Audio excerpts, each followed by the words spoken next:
Halo dulur-dulur, assalamualaikum warahmatullahi wabarakatuh. Ketemu maneh dulur-dulur, pripun kabare? Muga-muga dina iki kabar panjenengan sedaya apik-apik kabeh ya dulur. Oke dulur, dina iki aku lagi buruh dulur ya. Lagi buruh, lagi mbut gawe. Dadi buruhku mbut gawe ku ya ngene iki lur. Dadi sing wis tak critakake ning videoku sing dhisik ya. Nek aku mbut gawe kan ning nggon mebel dulur ya, ning nggon mebel terus juraganku ku ya nggon persewaan barang dulur ya. Persewaan dekorasi, tenda, kursi, terus sainturune lah pokoke perlengkapan pesta ya dulur. Karo sound system ya kan. Nah, kayak dina iki aku jatahe tunggu sound system dulur-dulur utawa iso dijenengke tukang tip dulur-dulur ya, utawa nek basa moderne iki operator ngono wae lah ya dulur, ngoperatori sound ngono wae ya. Nah dina iki koncoku wong loro dulur, dadi wong telu karo aku. Kanca-kancaku ki kae dulur do nggelar karpet nang teras sik wetane ewo iki ya. Iki do nggelar karpet terus do ngopi-ngopi iki. Terus aku ditinggal dhewe nggon son ya nggon operator iki do istirahat, do mangan-mangan mergo ya dinehi panganan ya dinehi kopi. Nah panganane iki apa wae iki lur, ayo dadi sepil-sepil ya panganane. Nah iki kanca-kancaku sing tak bertanggung jawab dulur ya, kon ngancani operator sound system utawa nunggu tip malah do tinggal jagungan, do tinggal ngelar karpet kayak do turu-turu iki. Nah iki sone ya tok-tok iki digantung lur utawa direjing ya. Alah ya men kaya sanak-sanake lur. Men kaya sanak-sanake men ra ketinggalan. Ndak ndarane ya nek ora modho kancane iki ketinggalan ya dulur ya. Terus iki situasine hari pertama dulur. Hari pertama dadi ewoe kan rong dina dulur ya. Hari pertama iki nampa dayah utawa nampa undangan, terus hari kedua kuwi nampa besan dulur ya. Nah, iki aku ning teras dulur ya, ning teras nggon sing madai uleh-uleh dulur ya. Dadi uleh-uleh kuwi tamu undangan engko nek bali saka nyumbang ya dulur ya. Kuwi mulai digawani ndok dulur nek cara kene ya. Tapi carane iki nek daerah kene ya beda-beda lur, dadi ora mung ndok tok ya. Eneng sing roti, kadang ya eneng sing bakpia, kadang eneng sing ndok, kadang ya pokoknya beda-beda, dadi ora kudu ndok ngono ya. Nah, iki nek didelok ya tamune durung pati akeh. Mergo iki kan jam istirahat lur ya, jam wektune adzan luhur ya. Nah, gandeng iki ya adzan luhur dulur ya. Adzan luhur dadi sone ya dipateni istirahat sik. Ah iki kon mangan-mangan sik dulur. Kayak iki aku melu kanca-kanca ndene ya ning teras iki, terus iki aku ya arep mangan-mangan lur karo ngopi ya kan. Kayak engko dadi sepil ya utawa dadi tileki panganane iki pacitane iki apa wae.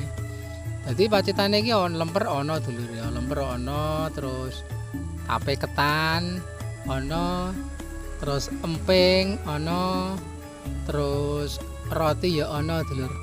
Gek sing paling tak seneng iki nek tape ketan kuwi nek dipangan karo emping dulur. Dadi dicocol nganggo emping ngono terus dipangan bareng ngono cocok dulur ya. Nah, iki engko aku ya arep ngrasake dulur. Arep ngrasake nek emping kene iki kaya ngopo ya. Emping mlinjo kuwi lho dulur ya. Nah, emping mlinjo. Tapi nek menurutku nek emping mlinjo nek endi ya padha wae ya dulur. Tapi mungkin nek tape ketane ya rasane mungkin beda. Ini ya bedane sithik. tape ketan kuwi ya rata-rata rasane ya meh padha. Wong beda ki mung sithik ya dulur ya. Nah, ngene iki dulur. Nek tape ketan kuwi dijodokke karo emping mlinjo ngene iki lho. Nah, ngene iki terus dicocol ngene iki. Terus dipangan kuwi. Nek aku paling cocok dulur. Jadi mungkin ya eneng emping mlinjo terus ana tape ketan kuwi mungkin le kon mangan bareng ngene lho. Ning kon mangan mungkin bareng ya.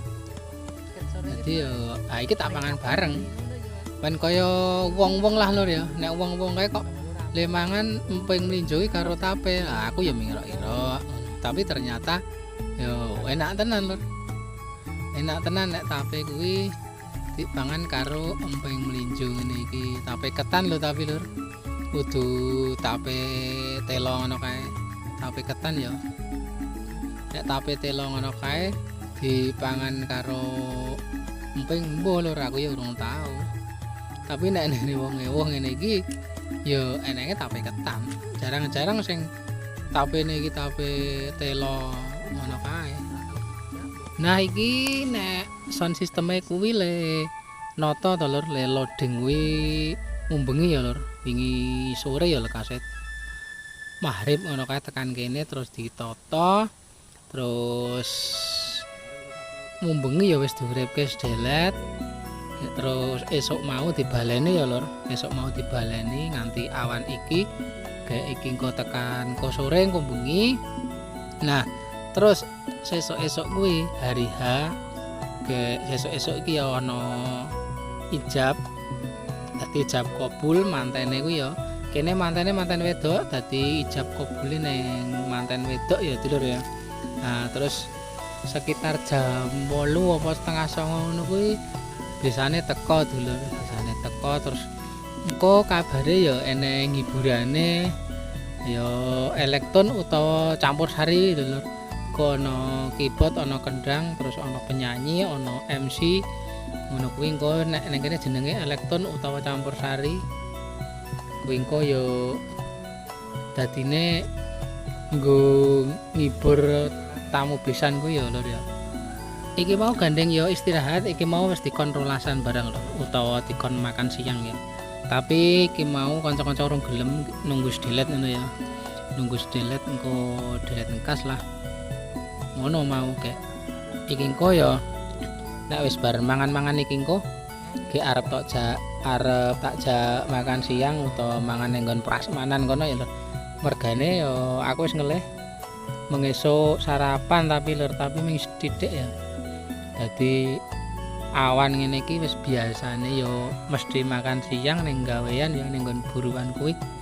Ke awan ngene nek ora makan siang ya wetenge wis ngeleh lho, wetenge wis ngintir-intir ya. Dadi iki engko rencana arep rolasan nang jero kono ning nggon prasmanan kono ning pilihane bakso po soto po nasi rames po apa ya lur engko ya titileki. Oke dulur lanjut iki mau aku wis mlebu ning nggon prasmanan kono. Nah sing tak tuju, sing tak goleki rencanane ya sego, gandengane sego iki aku njikuk sego. Dadi lawe ya lengkap lur. Eneng endoke, eneng acare, eneng sayur dong telone, eneng sayur krecek utawa jangan lombok kuwi. Terus ana krupuk, ana mie, bakmi iki lur. Terus ana apa ya kae mulur, oseng utawa sego kenthang kuwi lho lur. Dadi apa jenenge lur pokoke sego kenthang kuwi lah. Nah, iki ngombene ya nganggo aqua putih utawa banyu putih ya. Kayak iki pacitan utawa snack nggon meja tamu dulur. Nek sing tak pangan mau kan khusus tinggo sound system ya. Nah, nek iki saking khusus tinggo tamu. Gandeng aku rolasan iki nyilih meja ning nggon meja tamu iki lho. Iki karo ditileki ya lho. Iki snack iki padha apa ora? Ternyata ya padha lur. Oke dulur, ngomong-ngomong iki wis lanjut ning hari kedua atau hari H ya. Iki agek utawa prosesi ijab kabul dulur. Ijab kabul iki mau besane ya wis teko, gek terus gandeng ya naipe sing ijabke kuwi wis teko ya lur ya lur. Dadi ora ana acara sing liya-liya sik. Sing penting gandeng naipe wis teko, gek mantane ya wis siap diijabke. Iki diijabke sike engko agek acara dulur, engko ndak naipe sing ngijabke kuwi utawa penghulune kuwi ndak kanthi kesuwen. Dadi iki acara pertama iki langsung ijab kabul, terus bar kuwi engko acara baru dimulai dengan susunan acara apa engko ya aku urung paham lur ya. Nah, iki sing tak omongke mau dulur.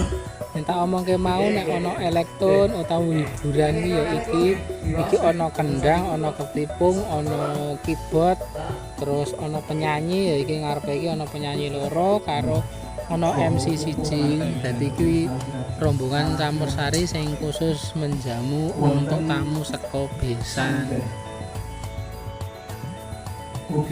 Oke dulur, dadi ngono ku ya dulur-dulur. Buruhku rong dina iki neng persewaan. Dadi ora nukang ning nggon mebel tapi dikon nyambut gawe metu ning nggon hajatan ya lur ya. Dadi nunggu tip utawa ngoperatorison ya dulur ya. Oke dulur, dadi ngono kuwi. Di ngapura nek ana perkataan tindak tanduk sing kurang enak ya, sing nyinggung perasaan dulur-dulur, pokoke kupat janure tuwa nek lepat nyuwun pangapura. Assalamualaikum warahmatullahi wabarakatuh.